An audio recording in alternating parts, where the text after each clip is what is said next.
This is a preview of the Premium Madness episode on Philip K. Dick's The Three Stigmata of Palmer Eldritch. To get access to the full thing, plus the ever-growing Madness archive and early access to just about everything that comes out on this channel, head on over to madmethodpod.com/subscribe and become a premium member via Substack or Patreon. Thank you very much and enjoy. Now, PKD certainly allows for alternate realities and timelines, both in his writing and his perspective on how the world works. Some versions of the many worlds hypotheses could absolutely be shoehorned into how PKD sees things, but he doesn't evidence any familiarity with the specifics of Hugh Everett's work. And yet, after reading about the guy and his work, it's hard not to wonder what the famously paranoid PKD would have thought of the man's career. So let's talk a minute about Hugh Everett III.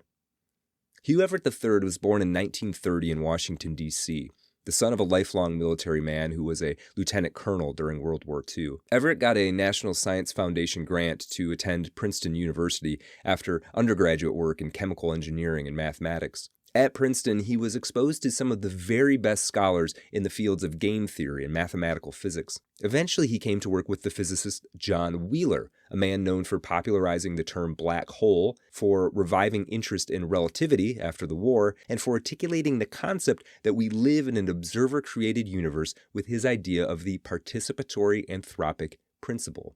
So Everett studied with all these people and developed a doctoral thesis on the many worlds interpretation of the collapse of the wave function. He was largely laughed out of academia. Everyone who knew him thought he was a genius, but the many worlds idea, then called relative state theory, led to the famed physicist saying about Everett that he is, quote, undescribably stupid. So despite the novelty and depth of the many worlds idea, Hugh Everett was not destined to be a university professor and researcher. In 1956, in part to avoid losing his draft deferment, Everett took a job with a department within the Pentagon called the Weapons Systems Evaluation Group. Their task was to carry out what is called operational research under the Joint Chiefs of Staff and the Secretary of Defense. Operational or operations research sounds dry as dust, but let me throw the definition at you. This is just from Wikipedia. Quote, operations research OR encompasses the development and the use of a wide range of problem-solving techniques and methods applied in the pursuit of improved decision-making and efficiency, such as simulation, mathematical optimization, queuing theory, and other stochastic process models, Markov decision processes, econometric methods, data development analysis, ordinal priority authority, neural networks, expert systems, decision analysis, and the analytic hierarchy process. End quote. Okay, so Hugh Everett, largely mocked in academia for his many worlds interpretation, went on to become one of the pioneers in modern, postmodern warfare, using the latest in mathematics and computer technology to gather intelligence, promulgate information, and actually wage war. It was a top-secret group. Most of the work that Everett did at WESEG is still actually classified. What we do know is that the group had connections, through John Wheeler, to a group called JASON, J-A-S-O-N, which bills itself to this day as an independent group of elite scientists who advise the government on sensitive matters of science and technology. Both JASON and WESEG, the Weapons Systems Evaluation Group, were heavily involved in the cybernetic, technological, and logistical aspects of the Vietnam War, taking lessons from World War II and combining them with a renewed Cold War focus and style. Go ahead, General. 1. Our hopes for recalling the 843rd Bomb Wing are quickly being reduced to a very low order of probability. 2. In less than 15 minutes from now, the Ruskies will be making radar contact with the planes. 3. When they do, they are going to go absolutely ape, and they're going to strike back with everything they got. 4. If, prior to this time, we have done nothing further to suppress their retaliatory capabilities, we will suffer virtual annihilation. Now, 5. If, on the other hand, we were to immediately launch an all-out and coordinated attack on all their airfields and missile bases, we'd stand a damn good chance of catching them with their pants down. Hell, we got a 5-to-1 missile superiority as it is. We could easily assign 3 missiles to every target and still have a very effective reserve force for any other contingency. 6, an unofficial study which we undertook of this eventuality indicated that we would destroy 90% of their nuclear capabilities. We would therefore prevail and suffer only modest and acceptable civilian casualties from the remaining force, which would be badly damaged and uncoordinated. Quote, while working for the Pentagon through the 1950s, Everett mastered the latest in game theoretical scenarios. He befriended Herman Kahn, the man who inspired Dr. Strangelove and who wrote a 650-page book called On Thermonuclear War, which was basically an aggrandized love letter to the idea of winning a nuclear engagement, even if it meant the loss of millions of Americans.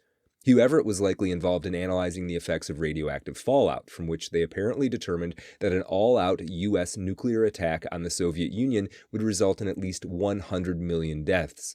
Everett was also instrumental in keeping WESEG operations at the forefront of technological computing capabilities, which became necessary, eventually, for running what would be called the Everett algorithm. And what's the Everett algorithm? Here's from a book called The Many Worlds of Hugh Everett III.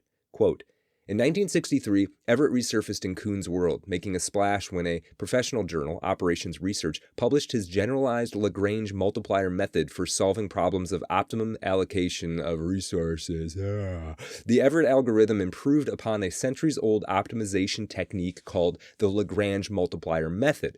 A creation of the information age, it simplified the solution of hugely complex logistics problems. Everett discovered the algorithm under the influence of a few beers while visiting Niels Bohr in Copenhagen in 1959. The beauty of the algorithm is that it breaks large, intractable optimization problems into smaller ones that can then be solved. Whereas game theory deals with how people make interdependent decisions under certain conditions, the Everett algorithm tells you how to calculate a range of consequences for making those decisions in the real world when you expend a specific amount of a resource to overcome a constraint. It can be applied to logistics problems in which there are large numbers of alternative solutions and variously configured obstacles to those solutions. Problems of this type include maximizing the efficiency of assigning nuclear bomb targets, scheduling just-in-time manufacturing runs, allocating bus routes to most efficiently desegregate school systems, or projecting results of funding specific foreign and domestic policies. End quote. And here's another little bit from that book. Quote, operations researcher Gary Lucas, who worked closely with Everett at Lambda Corporation, explains that before the generalized Lagrange multiplier method was invented, classical Lagrange multiplier theory was great for theoretical development in classical physics, but it was not very useful for large real-world problems. There was not enough paper. Everett's multipliers moved optimization into the computer world. It is entirely a product of that world. It would never have been developed without the computer. You could therefore say that Hugh made the transition from the classical optimization world of Newton to the modern number-crunching world of the modern computer. This is quite a leap, end quote. Now, Everett used these ideas to develop influential reports for higher-ups within the brass, including the legendary Report 50, which Everett's biographer refers to as, quote, the cost-benefit of Armageddon. Here's a bit on that report. Quote, parts of Report 50 are classic Everett. At Lambda, he authored several similar reports. Using his multiplier method, the report measured single-shot kill probabilities for integer numbers of bomb payloads delivered to specified types of sites, military bases, factories, population centers, as a function of how many bombs could be spared from inventory to achieve a maximum kill ratio. Thousands of constraints had to be considered in setting up the kill formulae, including the probabilities of missiles and B-52s reaching the target, the ability to retarget in mid-flight, the probability of dud bombs, the variable damage caused by shockwaves, overpressure, fire, and radiation. Under Everett's guidance, WESEG's new computer sifted through vast quantities of data to construct alternative world futures containing ranges of cost-benefit solutions. For example, the future was affected by WESEG's determination that nuclear bombs were relatively cheap to make. It was the cost of the delivery system that mattered. The unit costs of bombs and warheads after deducting the salvage value of nuclear materials, or alloy, plutonium, tritium, is relatively low as compared with the unit cost of the weapon system. In most cases, the net cost of the warhead and/or bombs is less than 10% of the cost of its carrier. The authors suggested scrapping development programs for the Atlas and Titan missiles, which were cumbersome and extremely expensive. They recommended relying on Minuteman batteries in the Polaris submarine fleet in conjunction with airborne B-52 bombers on flying alert as the preferred strategic weapon system for waging deterrence. In other words, they called for maintaining an around-the-clock first strike capability. Using the Everett-Pugh fallout model, Wesegg suggested basing the Minuteman forces in lightly populated areas in the northern mountain states to minimize fallout on more heavily populated areas when the Minuteman launch sites were inevitably bombed. Well, I would hate to have to decide who stays up and who goes down. Well, that would not be necessary, Mr. President. Could easily be accomplished with a computer. And the computer could be set and programmed to accept factors from youth, health, sexual fertility, intelligence, and a cross-section of necessary skills. Of course, it would be absolutely vital that our top government and military men be included to foster and impart the required principles of leadership and tradition.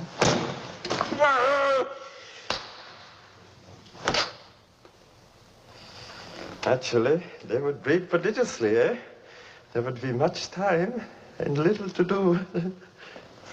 But with the proper breeding techniques and a ratio of, say, 10 females to each male, I would guess that they could then work their way back to the present gross national product within, say, 20 years.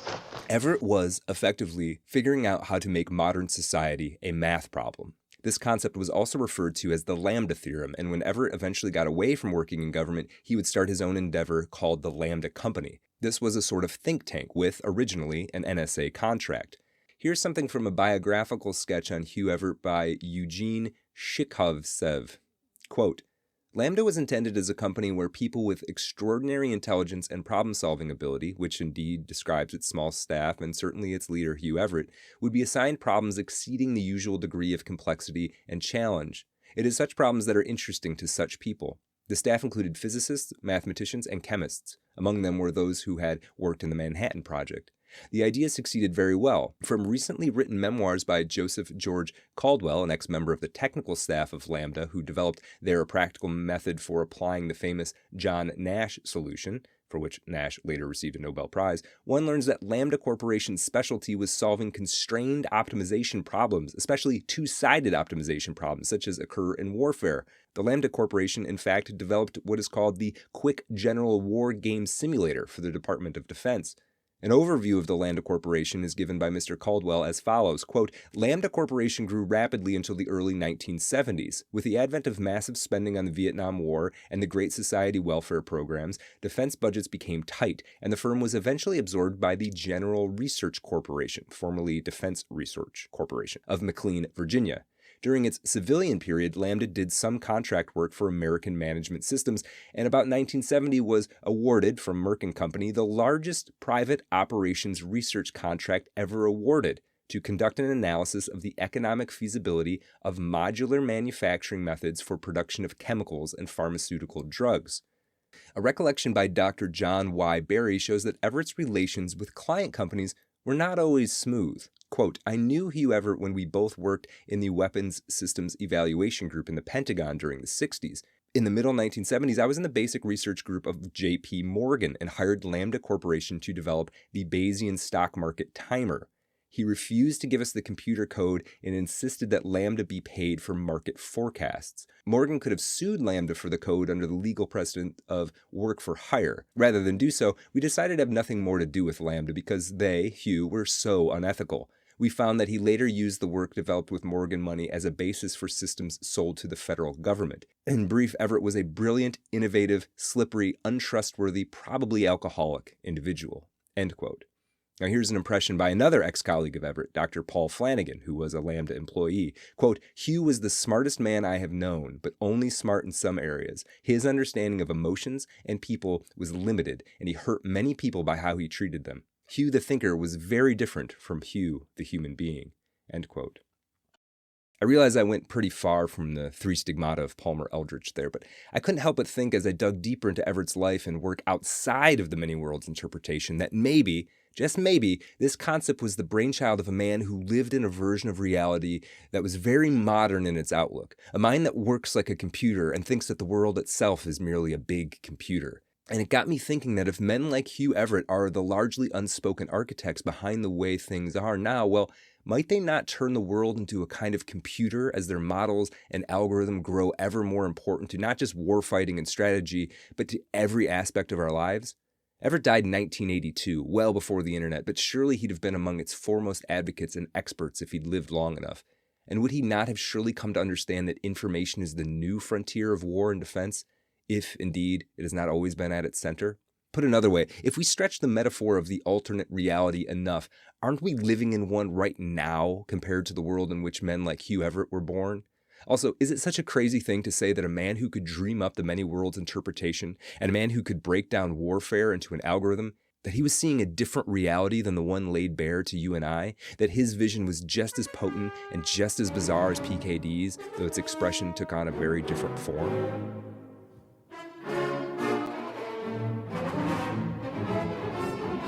Perhaps the reason that PKD was so successful at creating such an iconic and enduring story of alternate realities in Three Stigmata, one whose implications go beyond escapism into, well, whatever we want to call the opposite of escapism, is because Philip K. Dick seems, by his own account and the account of others, to have actually lived it. Some of my fictional works were, in a literal sense, true.